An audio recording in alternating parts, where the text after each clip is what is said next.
रामचंद्र भगवान की जय। मेरे प्रभु राम, हम सबके श्री राम के इस 111 संस्करण में आप सभी का हार्दिक अभिनंदन है, हार्दिक स्वागत है।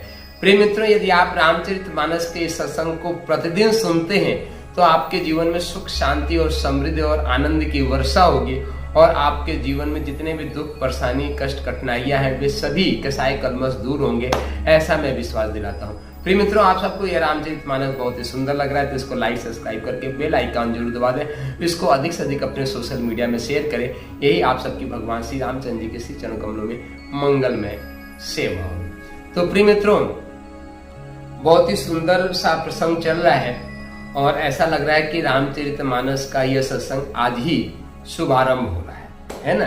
क्यों? क्योंकि अभी नया नया जो है माता पार्वती और भगवान शिव का मिलन हुआ है। उससे पहले तो चूंकि ये तो अनादि रिश्ता है मित्रों, ये तो लीला के भाव से हम आपको कह रहे हैं, तो और मिलन हुआ है और आज बहुत ही सुंदर सुयोग है, बहुत ही सुंदर वातावरण है।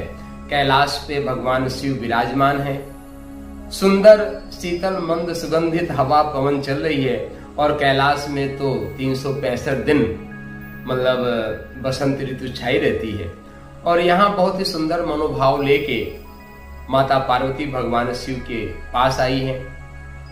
भगवान शिव भी आदर पूर्वक जो है माता पार्वती का स्वागत किया है और अपने वाम भाग में माता पार्वती को बैठाया है। और जैसे ही माता पार्वती वाम भाग में विराजी हैं तो अपने मन की एक जिज्ञासा वे प्रकट करती है जो पिछले जन्म में जब वो सती थी तो उनके दिमाग में थी और वहां से वे चली आ रही थी। और वह जिज्ञासा ये थी कि भगवान राम निर्गुण ब्रह्म है कि सगुण ब्रह्म है। यह प्रश्न हम सबका भी है और जितनी भी कथाएं लीला हम सुनते हैं पर शायद हमारे मन से भी यह भ्रम जाता नहीं है ना।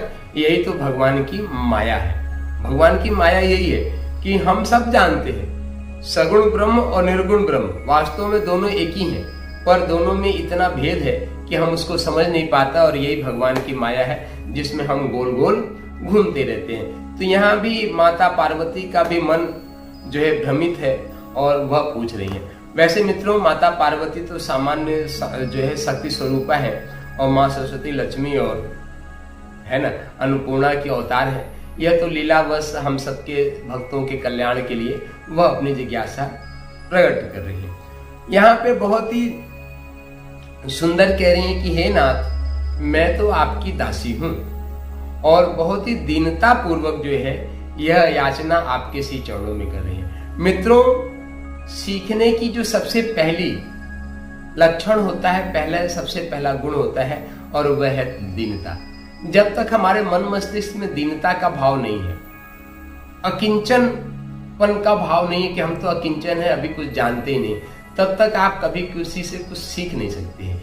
तो विद्यार्थी का सबसे पहला लक्षण होता है दीनता, कि वह अपने को एकदम अज्ञानी बना ले कि हम कुछ जानते ही नहीं। और जब यह भाव कर लेता कि हम अब कुछ जानते ही नहीं तो सामने वाले का मन द्रवित होता है और उसका कुछ कहने का मन करता है। तो यहाँ माता पार्वती भी इसी नीति का पालन कर रही हैं और भगवान श्री यीशु यही कह रहे हैं कि हे नाथ, मैं तो कुछ जानती नहीं हूँ, आपकी दासी हूँ और कृपा करके आप हमारे को बने। और यहाँ पे और उनकी प्रशंसा भी कर रही हैं और माता पार्वती कह रही हैं कि हमने सुना है कि संत लोग यदि कोई उनको अधिकारी मिल जाता है तो वह बिना किसी दुराव के, बिना किसी छुपाव के, बिना किसी लुकाव के अपनी सारी बातें जो जितने भी गूढ़ तत्व है वे सब कह देते हैं, है ना। ऐसा हमने सुना है कि संत लोग इतने सरल हृदय के होते हैं कि वे सारी गूढ़ता की बातें भी जो है यदि कोई अच्छा भक्त मिल जाए तो उससे कह देते हैं। और मैं तो आपकी एकदम दासी हूँ और एकदम दीनता और जो है आर्त भाव से आपसे निवेदन करता हूँ कि आप हमें कहिए। क्या कहिए? देखो, यहाँ पे यदि आप परोक्ष रूप से सोचोगे तो भगवान राम की सारी कथा भी माता पार्वती ही सुना देती है। यदि आप गंभीरता पूर्वक विचार करेंगे तो माता पार्वती भगवान राम के सारी कहानी को सुना देती है। क्या सुना देती हैं? कि पहले तो, और किस क्रम में सुनाइए ये भी माता पार्वती कहते हैं। सबसे पहले तो आप हमें ये बताइए कि जो निर्गुण ब्रह्म परमात्मा है, जिसको परमात्मा कहते हैं, वहां पे राम और श्याम का नाम नहीं है, निर्गुण ब्रह्म परमात्मा है, वह सगुण बपुधारी कैसे बन गया, मतलब वह इस शरीर में कैसे आ गया, बप माने शरीर होता है, सगुण बपुधारी कैसे बन गया, और सगुण धारी बन गया पुण्य प्रभु कहूं राम अवतारा, तो कैसे वे अवतार ग्रहण करते हैं, और अवतार ग्रहण करते हैं तो छोटे से बालक होंगे, और फिर धीरे धीरे क्रमशः वह बड़े होंगे, तो उनके बाल चरित्र में क्या क्या उन्होंने जो बाल सुलभ लीलाएं की, उस बाल सुलभ लीलाओं को कहिए। और बाल सुलभ से जब यौवन को प्राप्त होते हैं तो भारतीय सनातन परंपरा की रीति है कि उनका विवाह, तो जानकी संग विवाह कैसे हुआ ये भी आप बताइए, कैसे वे जानकी जी से मिले और कैसे विवाह हुआ, ये पूरी कथा आप हमें विस्तार से सुनाइए। और राज तजा सो दूषण का ही, और उसके बाद कौन सी ऐसी परिस्थितियां बन गई कि आपने राजकाज को तज दिया, राजकाज से अलग हुए, वन में गए, है ना, वन बस कीन चरित्र पारा, और वन में रह के ढेर सारे चरित्र को किया, ढेर सारे ऋषियों मुनियों को अपना दर्शन दे के उनको सुखी किया, और उनका दर्शन पाके स्वयं सुखी आनंदित हुए। तो वह सारी लीला वन में जो किया, चरित्र अपारा, जितने अपार चरित्र है उन सभी को आप कहिए। और क्या कहूं नाथ जी में रावण मारा, और किस विधि से जो है रावण जैसे राक्षस का वध किया ये भी हमें बताइए। राज बैठ कीन बहुत लीला, और रावण को मार करके जब पुनः अयोध्या आए तो राजा अयोध्या का राज भी बहुत दिनों तक चलाया। तो किस प्रकार चलाया कि आज भी लोग कल्पना करते तो कहते कि राम राज्य होना चाहिए, राम राज्य की कल्पना जो है भगवान ने की, और सकल कहूं शंकर सुख लीला। और ये सारी लीला जो है हे नाथ आप सुख पूर्वक जो है आनंद पूर्वक हमें सुनाइए। ये कौन कह रहा है, ये माता पार्वती भगवान शंकर के श्री चरणों में निवेदन कर रही हैं कि हे नाथ आप हमें यह पूरी कथा को सुनाइए। मैं बहुत ही दीनता पूर्वक, बहुत ही अर्थभाव से किया। मित्रों, भगवान राम की लीला ऐसा है कि जितनी बार भी हम सुनते हैं, जितनी बार भी हम कहते हैं, न तो कहने वाले का मन भरता है, न तो सुनने वाले का, है ना। ऐसे यही तो भगवान राम का चरित्र है। क्यों ऐसा क्यों होता है? कल्पना कीजिए कि कहने वाले का मन भी नहीं भरता और सुनने वाले का मन भी नहीं भरता, क्यों, है ना। और जितनी बार भी कहते हैं, जितनी बार भी सुनते हैं, मन आनंद में गोते लगाता है, आनंद में गोते लगाता, आनंद में गोते लगाता रहता है ना, परम आनंद में। जैसे मैं इस समय परम आनंदित हूं, क्यों? क्योंकि मुझे यह कथा कहने का, आप सबको श्रवण कराने का शुभ अवसर मिल रहा है और आप सब सुन रहे हैं, तो बड़ा मन आह्लादित है, मन प्रसन्न है। मित्रों, भगवान राम का नाम ही ऐसा है कि जब भगवान राम के नाम की चरित्र की गुणगान करते हैं ना, तो मन एकदम आह्लादित हो जाता है, मन एकदम प्रसन्न हो जाता है ना। आह्लाद से मन जो एकदम भर जाता है। यही तो भगवान राम की जो लीला है ना, एकदम मन आह्लाद से भर जाता है ना। बहुर कहूं करुणा यतन कीन जो अचरज राम, प्रजा सहित रघुवंश मणि किम गौने निज धाम। और किस प्रकार से उन्होंने अयोध्या धाम के राज को चलाया, और किस प्रकार जो है इस मरण धर्मा धरती पे इस नश्वर शरीर को भगवान श्री राम भी छोड़ के यहाँ से प्रस्थान किए। किम गौने निज धाम, और निज धाम मतलब अपने गोलोक धाम को भगवान राम कैसे पधारे ये भी बताने का प्रयास। मित्रों, यहाँ पे बहुत ही मार्मिक प्रसंग है कि किम गौने निज धाम, क्योंकि यह जो धरती है मित्रों, इसको कहते हैं मृत्यु लोक, है ना, मृत्यु लोक। मरण धर्मा इसका संस्कार है।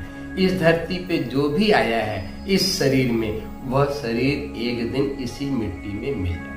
मित्रों, पहली बात तो समझ लीजिए कि यह जो शरीर दिख रहा है ना, यह जो शरीर दिख रहा है, यह मिट्टी है, और इसी के अंदर आकाश तत्व है, इसी के अंदर वायु तत्व है, इसी के अंदर अग्नि तत्व है, और इसी के अंदर जल तत्व है। यह जो पृथ्वी तत्व है, तो ये जो दिख रहा है ये पृथ्वी तत्व है, इसके अंदर आकाश, वायु, अग्नि और जल, ये इस शरीर के अंदर है। तो यह जैसे ही ये मिट्टी गलती है तो इसके अंदर के और जो 4 तत्व हैं वे निकल के अपने अपने में विलीन हो जाते हैं। तो यह अपने अपने में विलीन हो जाते हैं। यही इस मरण धर्मा जो सृष्टि है, भगवान की लीला भूमि यही है। और इसी का भगवान स्वयं जो अवतार धारण करके आते हैं, तो वह इसी मर्यादा का, इसी परंपरा का पालन करते हैं कि अपनी लीला करते हैं और लीला करने के बाद इस शरीर को पूरा करके अपने स्वधाम गोलोक में, वैकुंठ में पधार जाते हैं। और भगवान का तो जीवन का सत्संकल्प है कि यदा यदा है विप्रधेन सुर संतहित लीन मनुज होता। विप्र धेन सुर संतहित लीन मनुज होता। विप्रों की सेवा के लिए मित्रों, विप्र नहीं होंगे। विप्र मतलब वह जो ज्ञान का प्रचार पूरी दुनिया में करता है, खुद तप तपस्या करता है, हवन यज्ञ आदि करता है और ज्ञान का अर्जन करता है और ज्ञान का ध्यान करता है, उसी को ब्राह्मण कहते हैं। ब्राह्मण मतलब विप्र, जो स्वयं दीनहीन बना रहता है पर अपने ज्ञान के प्रकाश से संसार में प्रकाश उजियारा फैलाता है, उसी को विप्र कहते हैं। और जब विप्र के बाद धेनु, फिर गौ माता का। गौ माता भी भारतीय सनातन संस्कृति के लिए बहुत महत्वपूर्ण व्यक्ति है। हमारा पोषण ही गौ माता के कारण होता है, गौ माता के दूध के कारण होता है। यदि हम सबको दूध न मिले तो हम सबके जीवन में ढेर सारी समस्याएं हैं। आप भी यदि अपने जीवन में चाहते हैं स्वस्थ बने रहे तो गौ माता के दूध का सेवन जरूर करना चाहिए। और गौ माता का दूध तभी मिलेगा जब आप गौ माता का सेवन करेंगे, गौ माता की सेवा करेंगे, है ना। तो गौ माता का सेवा जरूर करना चाहिए। विप्रधेनु सुर संत हित, सुर माने देवताओं के हित के लिए और संतों के तो भगवान श्री राम है ही है ना। लीन मनुज अवतार और भगवान का रूप जो है धारण करते हैं। प्रिय मित्रों, धीरे धीरे ये सत्संग का संस्करण आगे बढ़ ही रहा है। हम सब भगवान की इस लीला को, जिसको माता पार्वती ने भगवान शंकर से जिज्ञासा किया है, बहुत सुंदर रूप से धीरे धीरे आगे प्रवेश करते चले जाएंगे, आगे बढ़ते चले जाएंगे। आप सबको यह रामचरितमानस का सत्संग बहुत ही सुंदर लग रहा है, आप बने रहिए। यदि आप इस रामचरितमानस सत्संग में को प्रतिदिन सुनते हैं, अपने जीवन का अभिन्न हिस्सा बनाते हैं, प्रतिदिन या तो सोने के पहले या सुबह सुबह यह रामचरितमानस यूट्यूब पे आ जाता है, आप वहां सुने और अपनी जीवनचर्या को आगे ले चले। आप देखोगे आपके जीवन का कायाकल्प हो जाएगा, आपके जीवन की सभी समस्याओं का समाधान हो जाएगा। आप एक बार इसको अपने जीवन में धारण करने का प्रयास कीजिए, है ना। तो विप्रधेन सुर संत हित लीन मनुज अवतार, हम सबके जीवन में भगवान की कृपा आए और जो निर्गुण ब्रह्म परमात्मा है वह सगुण रूप से इन्हीं चरण चक्षुओं को दर्शन दे। ऐसी ही प्रार्थना के साथ सिया राम मैं सब जग जाने और करहु प्रणाम जोर जुग पाने। आप सबके अंतःकरण में बैठे हुए परमात्मा को नमन बंदन करते हुए शक्ति शंभु जय सिया राम, शक्ति शंभु जय सिया राम। उठो धरा के वीर सपूतो, धरती स्वर्ग बनाना है। इसी भाव से आइए कुछ देर हम संकीर्तन करते हैं, आज के इस संस्करण को क्रम को पूर्ण करते हैं। श्री राम जय जय राम, श्री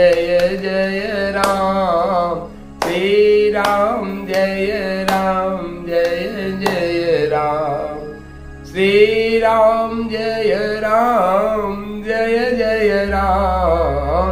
श्री राम जय जय राम, श्री राम जय जय राम,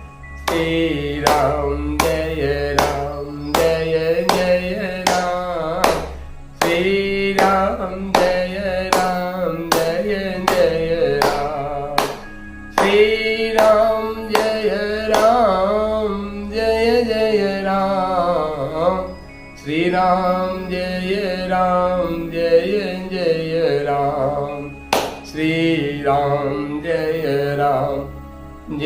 जय राम, श्री राम जय जय राम, श्री राम जय जय राम, श्री राम जय जय राम, श्री राम जय जय राम।